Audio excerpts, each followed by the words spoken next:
நாங்கள் குன்றத்தூர் கிளம்பிட்டோம். ரொம்ப நாளாக குன்றத்தூர் போகலான்னு ரொம்ப நாள் பிளான் பண்ணோம்.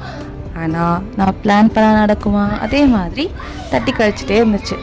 ஓகே, இன்றைக்கி கண்டிப்பாக போய் ஆகணும்னு சொல்லிட்டு எப்படியோ நாங்கள் எல்லோரும் கிளம்பிட்டோம். கிளம்பி போகிறோம் போயிட்டே இருக்கோம்.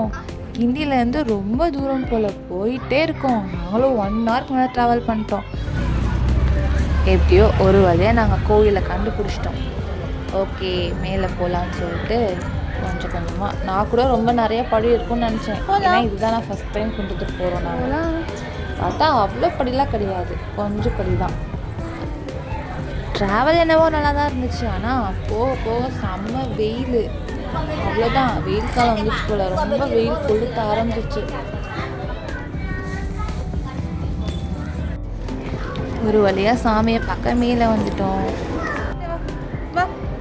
எப்போவுமே வீட்டில் நடக்க சொன்னால் நடக்கவே மாட்டான், ரொம்ப பிகு பண்ணிப்பான். கோயிலில் வந்து என்னன்னு தெரியல, குஷி ஆகிட்டான் போல.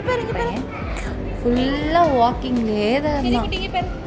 எங்களை கண்டுக்கவே மாட்டேன்ட்டா, கூப்பிட்டா வரவே மாட்டேன்ட்டான். ஒரே ஜாலியாக நல்லா ஸ்பேஷியஸாக இருந்ததுனால நல்லா நடக்கிறதுக்கு அவனுக்கு நல்லா இருந்துச்சு போல. எங்களுக்கே பார்க்க ரொம்ப ஜாலியாக இருந்துச்சு அவன் நடக்கிறது பார்த்து.